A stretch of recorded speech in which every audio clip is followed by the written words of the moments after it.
Look, I'm sorry. I'm coming clean. Made a great mistake. I am a danger to society and you should not listen to me. And that is because the Eastern way of thinking and the Western way of thinking are like oil and water. They don't mix. In the West, we have this philosophy of work harder, do more, be more than you are.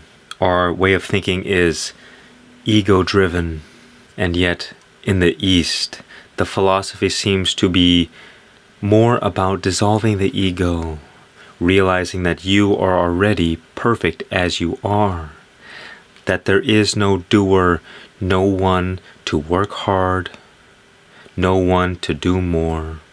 And all of my content is about Eastern ways of thinking. If you are living in ego and you try to adopt these Eastern ways of thinking, you will probably become lazy and neurotic. Because if I say you are already perfect as you are and you are living from ego, there is no reason to improve.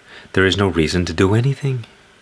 But you see, when people say you are already perfect, they are not talking about the ego.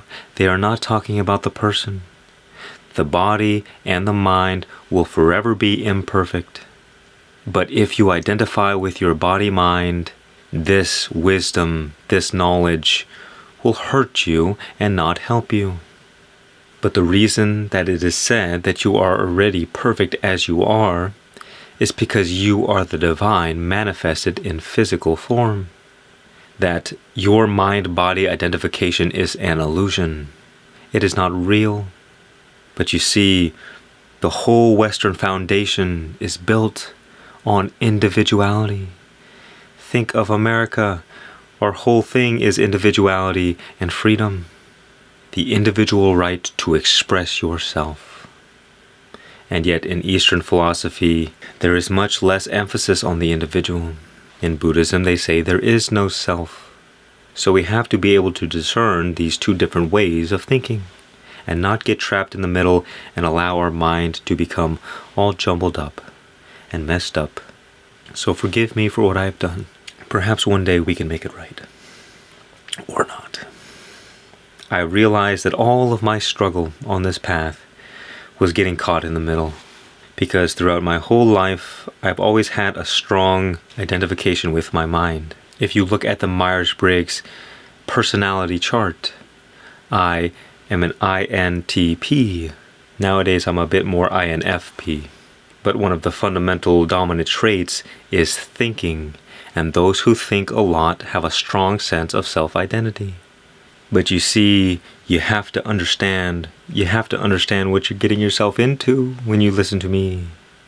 Because I am like a black hole for the ego. I am the ego's doom. And if you try to hold on to the ego while being exposed to these kind of Eastern ideas, then you will suffer and be miserable. For instance, one of the great breakthroughs that I've had recently is that for a long time, the ego in my life was always hiding underneath the surface. It appeared to me that I was doing well on the spiritual path, great peace and great freedom. But then sometimes life comes along and it tests you. It triggers you in such a way that you cannot help but react. You fall back into identification with the ego, with form, and that exposes you where you're still attached. And the breakthrough that I had was, even though I knew for a long time that it was always about surrender, about just letting go and being free, there was still a part of me that I could see in the periphery of my mind that was still holding on, still trying to force things to be the way that I wanted them to be. And in my dialogue with life, with the universe, life told me, life revealed to me that I was still holding on. And I realized that is why I was still getting triggered and experiencing suffering from time to time. Even though it was rare, it was still happening. There was a part of me that believed that if I gave up, if I surrendered, then I wouldn't get to experience all of the things that I desired. All of the fantasies in my imagination, I wouldn't be allowed to experience those. And so I held on to those fantasies. But over time, as you engage in this dialogue with life, with God, with the universe, you will begin to realize that all you desire is already yours, and you don't have to do anything to make it happen. Because God, the infinite intelligence of existence, already knows better than you all of your desires, all of the things that would be good for you, better than you could have ever dreamed. And so we hold on to this imaginary fantasy that we think we want, and that betrays what the divine intelligence of the universe, what God has planned for us. We're so attached to this ego and what it wants, and that is what keeps us from our blessings. That is why you cannot be in the halfway point, because you will get ripped apart by these two worlds. The world and its gravity will pull you to it, and God's gravity will pull you in that direction. And you will be in this internal warfare with yourself, because you really want what you really want, but at the same time you know that what you want, that these strong desires are keeping you from the spiritual progress. They're keeping you from the internal riches. Now, I wouldn't necessarily say that this is a problem that Western thinking and Eastern thinking collide, because perhaps it will bring great balance. The point I'm trying to make is that if you are already dedicated to the path of earth and fire, meaning the path of most resistance, of discipline, of being this ego, of being this mind-body, of identifying with a person, trying to achieve things in life, striving for an outcome, for a goal, trying to get what you want. Even though the spiritual path, the inward path, the way of water and air, will also lead you to what you want, but if you are dedicated to the way of earth, it takes a lot of undoing to now turn to the way of water. If you're dedicated to the external path, it takes a lot of undoing to now go within.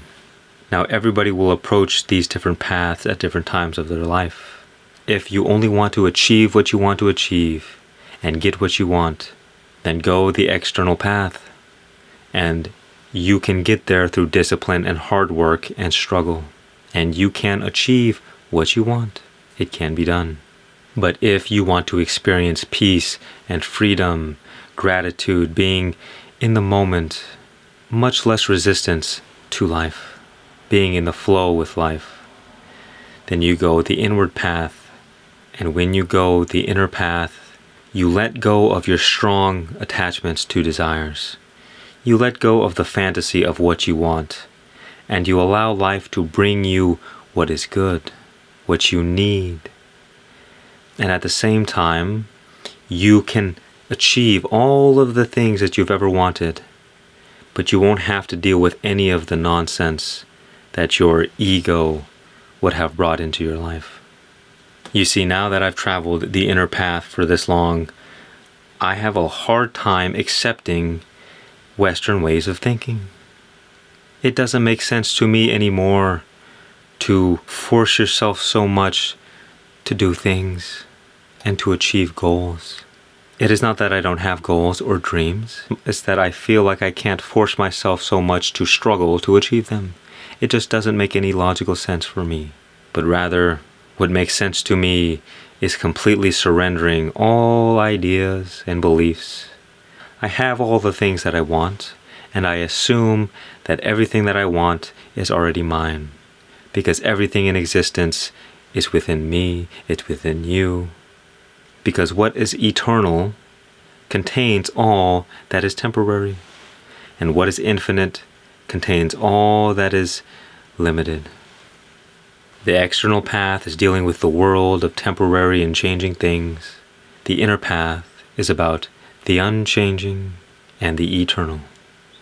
In my experience, more and more, there is a sense of non-doership, that I, as an individual, are not doing anything.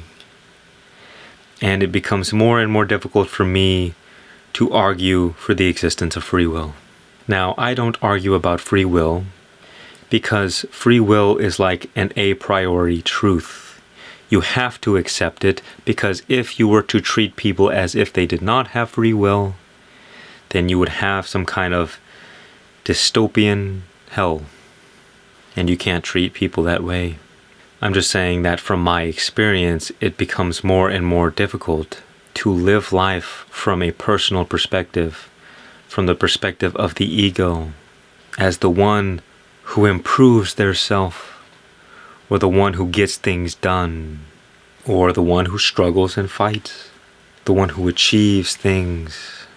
As you go within, the experience is everything unfolds automatically. You enter into a deep state of harmony with life, and you are in the flow with all things. And so all things that are needed can happen spontaneously. They don't require an individual to do anything about it. All the problems solve themselves automatically. There is no need for an ego to try and fix everything. On the ego path, you carry the burden of the world on your shoulders. On the inner path, you become free from everything. And in this freedom, you experience great relief. You don't experience problems anymore. You don't experience suffering. You don't experience all of the nonsense that you see people dealing with. Your life on the outward is still exactly the same. But your perspective of where you are living your life is completely so much different. Not even in the same universe. The Eastern way of thinking and the Western way of thinking are two completely different software programs. And it all comes down to the way you want to experience your life. You can experience your life from a sense of ego and the feeling of pride of accomplishing and achieving things and getting things done and being hardworking. There is great joy in that. And there is also great joy in being free from it all. In not feeling like you have to do anything, like you should be doing this, or that you must do this. But you fully accept reality as it is, no matter what is happening to you, no matter if you're at the bottom, no matter if you're at the top. But some people are strongly attached to the ego, and they really don't want to be at the bottom. Because being at the bottom from an ego mind is hell. But being at the bottom in the egoless state is just as beautiful as being at the top. You see, the ego will only be satisfied, it will only be happy when it perceives itself moving toward a goal. And so you always need bigger and better goals to move toward. And that is why a lot of people, when they retire, they die. Because they've lost their purpose. They have no more goals, no more dreams to strive for. But if you fully embrace the egoless path, it doesn't matter what you experience. You can always be at peace. You can always be content. But you see, that is heresy to the ego. Because the ego always wants more. It always needs to be doing something. It always needs to be achieving and grasping for things. And so you can only have one or the other. Because one way of thinking betrays the other. They contradict each other. Now, of course, it seems that I argue in favor for the Eastern way of thinking, because this just so happens to be the path that I've taken. But in truth, both paths are equally valid, because in the end, it doesn't matter what you experience. What matters is that you are here. It all comes down to what we believe the purpose of life is. If the ego thinks the purpose of life is to achieve legacy, build kingdoms, well then the ego will never be satisfied until it does those things. But if you say the purpose of life is to live, is simply to be and experience, well then it no longer matters what you experience. because forever and always you are exactly where you need to be at exactly the right time. There is nothing wrong. Everything is exactly the way it needs to be. But the ego looks out in the world and says, no, look at all of these problems. Look at all of these things that are wrong. Look at all of these things that need to be fixed and changed. And yet you live, I live, in a perfectly harmonious universe that is balanced. It is not easy to choose a side, because naturally our whole lives we have been living from ego. So we're already on this path. It's just, do we want to keep going, or do we want to turn within and be free? Do you want to be free from the problems? Do you want to be free from the suffering and the struggle? Well, then you have to give up some of the fantasies of the ego. You have to surrender. You have to allow life to bring you the things that are good for you. But that has nothing to do with what is comfortable to the ego. If you have to become homeless to destroy the ego, that is what will be done. And that is not an experience the ego will enjoy. But if you have established yourself on the inner path, well, you can be at peace, homeless, or you can be at peace in a penthouse. The way I see it is that one should go all the way to the inner path. They should find freedom, they should find peace and contentment. They should seek first the kingdom of heaven and then have everything else added on to them.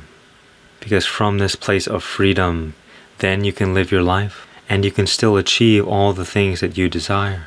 But instead of forcing yourself and struggling and fighting, you can live a life that is in full harmony.